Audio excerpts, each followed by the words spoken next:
इंदौर के राजा और सोनम रघुवंशी से जुड़ी बड़ी खबर है। राजा और सोनम रघुवंशी को लेकर ज्योतिष का दावा। राजा और सोनम के लापता होने के पीछे महिला का हाथ है। पूर्व दिशा की ओर गए दोनों ज्योतिष एनके पांडे 1.5 महीने तक नहीं था बाहर घूमने जाने का शुभ मुहूर्त। राजा रघुवंशी के परिवार के बाद सोनम का परिवार भी पहुंचा ज्योतिष के पास। ज्योतिष के कहने पर परिवार ने घर के बाहर उल्टी तस्वीर लटकाई है। अब इस पूरे मामले में ज्योतिष एंगल भी सामने आ गया है। हालांकि जिस माता पिता की बेटी अभी तक लापता हो और उन्हें ये तक जानकारी ना हो कि वो जिंदा है या फिर उसके साथ कोई अनहोनी हो गई है, वो हर रास्ता, हर संभव प्रयास करते हैं कि अपनी बेटी को वो सुरक्षित घर ला सके। और इसी सिलसिले में शायद वो ज्योतिष की सलाह भी लेते हुए नजर आए।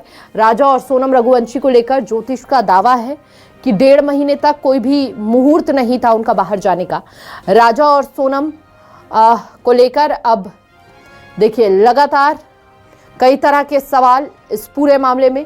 इंदौर के राजा और सोनम रघुवंशी को लेकर, राजा सोनम रघुवंशी को लेकर ज्योतिष का दावा है कि 1.5 महीने तक शुभ समय नहीं था, शुभ मुहूर्त नहीं था उनके किसी भी यात्रा करने को लेकर। पूर्व दिशा की ओर गए दोनों, ज्योतिष एनके पांडे ने कहा।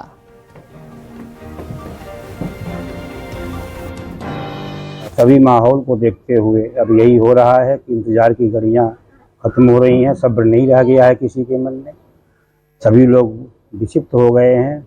जो कॉलोनी की बच्ची रही है, अपने देवी सिंह की बच्ची तो थी ही, लेकिन सबकी बच्ची और किसी की भी बच्ची हो, उसका सही निराकरण होना चाहिए। हनुमान ज्योतिष के आधार पर यही निकला था कि वह प्राणी पूर्व दिशा की ओर गया है, विलंब से आएगा। किसी महिला का हाथ है उसमें, ऐसा उसमें वर्णन मिला था।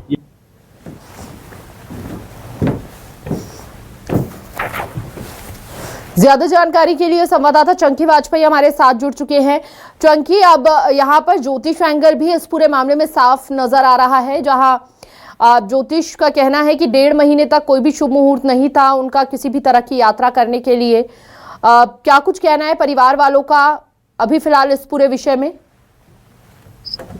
देखिए, परिवार का तो है कि हमारी बच्ची किसी भी तरह से जो है कि उनके घर पर पहुंच जाए, और दूसरी ओर उनका सीबीआई जांच का भी उन्होंने कई दिनों से वह अपना जो है कि मांग कर रहे हैं। और इसको लेकर आप देख सकते हैं कि मुख्यमंत्री से लेकर गृह मंत्री तक और गृह मंत्री से लेकर जो नेता प्रतिपक्ष से और पीसीसी चीफ जो है उन्होंने भी पूरी तरीके से मांग जारी कर दी है। और इसी के तहत अब सीबीआई की जांच आने वाले दिनों में संभवतः हो सकती है।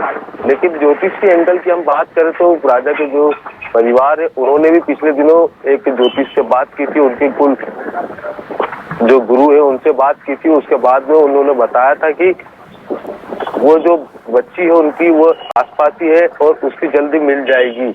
लेकिन अब जो है कि सोनम का परिवार काफी चिंतित है, क्योंकि सोनम का अभी तक किसी तरह का कोई वहां पर नहीं मिल पाई है। और इसके बाद अब सोनम के जो परिवार है उनके जब पिता से बात की गई कि उनकी तस्वीर को लेकर, तो तस्वीर को लेकर उनका साफ तौर पर कहना था कि उनके परिवार में उनके भाई और उनके अन्य लोगों ने इस तरीके की जो तस्वीर है वो गेट के ऊपर उल्टी टांगी है, ताकि एक तरीके का एक सोना होता है, एक आदमी जो विश्वास होता है, जो एक विश्वास के कारण ही ये तस्वीर को वहां पर टांगा गया था। लेकिन कहीं ना कहीं एक बात यह भी है कि पूरी तरीके से जो परिवार किसी भी तरह से बच्ची को घर पर वापस लाना चाहती है, और इसी कारण से आज इस तरीके के कदम उठाए जा रहे हैं। कोई हवन कर रहा है, कोई पूजा कर रहा है, कोई दुआ कर रहा है, तो कोई विभिन्न तरह से इसकी मांग कर रहा है। और इसी के तहत सोनम को किसी भी तरह से सुरक्षित लाने का एक प्रयास जो है परिवार जुटा हुआ है। अभी फिलहाल सोनम का किसी तरह का कोई तलाश जो है कि वह शिलांग में सर्चिंग अभियान जारी है। लेकिन सवाल यह खड़ा होता है कि शिलांग से 80 किलोमीटर दूर जो पहाड़ियां हैं वहां से जो है कि राजा का शव भी मिला था, उसी के आसपास अब सर्चिंग अभियान चल रहा है। आप देख सकते हैं कि एक सीसीटीवी भी वायरल हुआ है जिसमें साफ तौर पर सोनम और राजा रघुवंशी एक होटल के बाहर आते हैं, कुछ देर रुकते हैं और अपना बैग रखने से पहले वो एक जैकेट उतारते हैं। वो जैकेट भी वहां पर मिलने की जो बात सामने आई थी उसकी भी जांच पड़ताल वहां पर शिलांग पुलिस कर रही है। अभी फिलहाल शिलांग में जो सोनम के भाई है वहां पर पूरी तरीके से सर्चिंग अभियान में जुटे हुए पुलिसकर्मियों के साथ में जुटे हुए। जी, बहुत बहुत शुक्रिया आपका चंकी, तमाम जानकारी साझा करने के लिए। जो भी अपडेट हो आप पहुंचाते रहिएगा।